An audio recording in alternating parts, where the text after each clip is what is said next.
Hello दोस्तों, आज हम बनाएंगे श्री कृष्ण जी की पेंटिंग, वो भी छोटे से कैनवस हमारे 15x15 सेंटीमीटर में। और इसी के साथ साथ मैं आपको कृष्ण जी की कहानी भी सुनाऊंगी। तो भाद्रपद कृष्ण अष्टमी तिथि की घनघोर अंधेरी आधी रात को रोहिणी नक्षत्र के मथुरा के कारागार में वासुदेव की पत्नी देवकी के गर्भ से भगवान श्री कृष्ण ने जन्म लिया था। द्वापर युग में भोजवंशी राजा उग्रसेन मथुरा में राज्य करते थे। उसके आतताई पुत्र कंस ने उसे गद्दी से उतार दिया और स्वयं मथुरा का राजा बन बैठा। कंस की एक बहन देवकी थी, जिसका विवाह वासुदेव नामक यदुवंशी सरदार से हुआ था।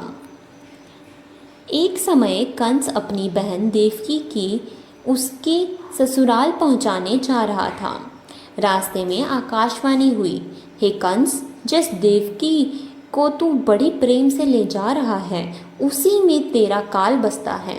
इसी के गर्भ से उत्पन्न 8वां बालक तेरा वध करेगा। यह सुनकर कंस वासुदेव को मारने के लिए उद्यत हुआ। तब देवकी ने उससे विनयपूर्वक कहा, मेरे गर्भ से जो संतान होगी उसे मैं तुम्हारे सामने ला दूंगी। बहनोई को मारने से क्या लाभ है। कंस ने देवकी की बात मान ली और मथुरा वापस चला आया। उसने वासुदेव और देवकी को कारागृह में डाल दिया। वासुदेव देवकी के एक एक करके 7 बच्चे हुए और 7 को जन्म लेते ही कंस ने मार डाला। अब 8वां बच्चा होने वाला था। कारागार में उन पर कड़े पहरे बैठा दिए गए। उसी समय नंद की पत्नी यशोदा को भी बच्चा होने वाला था। उन्होंने वासुदेव देवकी के दुखी जीवन को देख 8वें बच्चे की रक्षा का उपाय रचा। जिस समय वासुदेव देवकी को पुत्र पैदा हुआ, उसी समय संयोग से यशोदा के गर्भ में एक कन्या का जन्म हुआ, जो और कोई नहीं सिर्फ माया थी।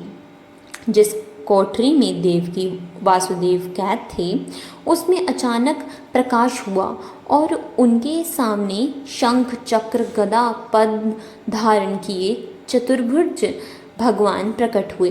दोनों भगवान के चरणों में गिर पड़े। तब भगवान ने उनसे कहा, अब मैं पुनः नवजात शिशु का रूप धारण कर लेता हूँ, तो मुझे इसी समय अपने मित्र नंद जी के घर वृंदावन में भेज आओ और उनके यहाँ जो कन्या जन्मी है उसे लाकर कंस के हवाले कर दो। इस समय वातावरण अनुकूल नहीं है, फिर भी तुम चिंता ना करो, जागते हुए पहरेदार सो जाएंगे। कारागृह के फाटक अपने आप खुल जाएंगे और उफनती अथाह यमुना तुमको पार जाने का मार्ग देगी। उसी समय वासुदेव नवजात शिशु रूप श्री कृष्ण को सूप में रखकर कारागृह से निकल पड़े और अदाह यमुना को पार कर नंद जी के घर पहुँचे। वहाँ उन्होंने नवजात शिशु को यशोदा के साथ सुला दिया और कन्या को लेकर मथुरा आ गए। कारागृह के फाटक पूर्ववत बंद हो गए। अब कंस को सूचना मिली कि वासुदेव देवकी को बच्चा पैदा हुआ है। उसने बंदी गृह में जाकर देवकी के हाथ से नवजात कन्या को छीनकर पृथ्वी पर पटक दिया, परंतु वह कन्या आकाश में उड़ गई और वहां से कहा, अरे मूर्ख, मुझे मारने से क्या होगा। तुझे मारने वाला तो वृंदावन में जा पहुंचा है, वह जल्द ही तुझे तेरे पापों का दंड देगा। यह है श्री कृष्ण जन्म की कथा। इस तरह से श्री कृष्ण जी का जन्म हुआ था। भगवान कृष्ण के जीवन में हमेशा रोंगटे खड़े कर देने वाली कहानियाँ रही हैं। उनकी कहानी हमें बताती है कि मानवीय जीवन कितने उतार चढ़ाव से भरा हुआ है। अपने जन्म में कुछ समय बाद ही कंस द्वारा भेजी गई राक्षसी पूतना का उन्होंने वध किया। उसके बाद षट्कासुर, तृणाव्रत आदि कई राक्षसों का वध किया। बाद में कृष्ण गोकुल छोड़कर नंदगांव आ गए। वहाँ पर भी उन्होंने कई लीलाएं की, जिनमें गोचारण लीला, गोवर्धन लीला, व रासलीला आदि मुख्य हैं। अब उसके बाद मथुरा वासियों को कंस के आतंक से श्री कृष्ण जी ने छुटकारा दिलाया। अक्रूर जी के आग्रह पर कृष्ण व बलराम मथुरा आए। वहाँ कंस ने कृष्ण के प्राणांत की योजना बना रखी थी, यानी कि उन्हें मारने की योजना बना रखी थी। श्री कृष्ण ने इसी दौरान अपने मामा कंस का वध किया और मथुरा वासियों को उसके आतंक से मुक्त कराया। तत्पश्चात श्री कृष्ण ने अपने नाना उग्रसेन को मथुरा का राजा बनाया और जेल में बंद अपने माता पिता को रिहा कराया। कंस वध के बाद उनके पिता वसुदेव ने दोनों भाइयों कृष्ण और बलराम को शिक्षा दीक्षा के लिए उज्जैन स्थित सांदीपनी आश्रम में भेज दिया।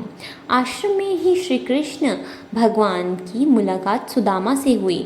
कृष्ण और सुदामा की दोस्ती के किस्से काफ़ी सुने जाते हैं। एक समय आया जब भगवान कृष्ण ने जरासंध से तंग आकर मथुरा छोड़ दिया और द्वारिका में एक नया नगर बसाया।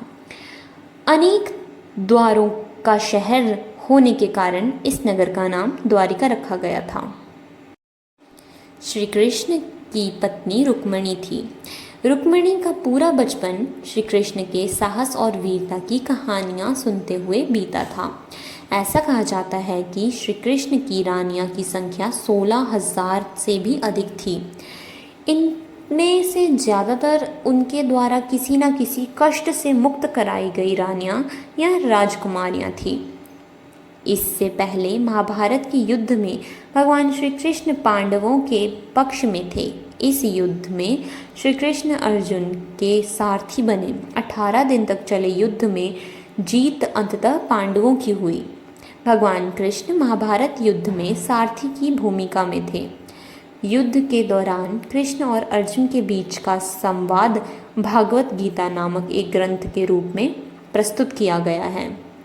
महाभारत युद्ध के बाद जब हस्तिनापुर में युधिष्ठिर का राज तिलक हो रहा था, तब कौरवों की माता गांधारी ने युद्ध के लिए श्री कृष्ण को दोषी ठहराते हुए श्राप दिया कि जिस प्रकार कौरवों के वंश का नाश हुआ है, ठीक उसी प्रकार यदुवंश का भी नाश होगा। कहा जाता है कि एक बार श्री कृष्ण ने के बेटे सांब ने चंचलता के प्रभाव में ऋषि दुर्वासा का अपमान कर दिया। ऋषि दुर्वासा क्रोधित हो गए और उन्होंने यदुवंश को नष्ट करने के लिए सांब को श्राप दिया। द्वारिका में अब शक्तिशाली होने के साथ साथ पाप और अपराध ही व्याप्त हो गए थे। अपनी प्रसन्न द्वारिका में ऐसा वातावरण देखकर श्री कृष्ण बहुत दुखी हुए। उन्होंने अपनी प्रजा को प्रभास नदी के तट पर जाने और अपने पापों से छुटकारा पाने की सलाह दी। उन्होंने बाद सभी लोग प्रभास नदी के तट पर चले गए, लेकिन ऋषि दुर्वासा के श्राप के कारण सभी लोग वहाँ नशे में धुत हो गए और आपस में बहस करने लगे। विवाद शुरू हुआ। उनके विवाद ने एक गृह युद्ध का रूप ले लिया, जिसने पूरे यदुवंश को नष्ट कर दिया। आपसी युद्ध में 4 प्रमुख व्यक्तियों ने भाग नहीं लिया, जिसमें से वे बच गए। वे चारों कृष्ण, बलराम, दारुक, सारथी और ब्रदु थे। बलराम दुखी होकर समुद्र की ओर चले गए और वहाँ से फिर उनका पता नहीं चला। कृष्ण बड़े मर्माहत हुए। वे द्वारिका से दूर जंगल में गए और दारुक को अर्जुन के पास भेजा गया और उसे निर्देश दिया गया कि वह वहाँ से स्त्री बच्चों को हस्तिनापुर ले जाए। कुछ स्त्रियों ने जलकर प्राण दे दिए। अर्जुन आए और शेष स्त्री बच्चों को अपने साथ ले गए। और देखते देखते हमारी ये पेंटिंग भी पूरी हो गई। चलो मिलते हैं अगली वीडियो में, तब तक के लिए जय श्री कृष्ण।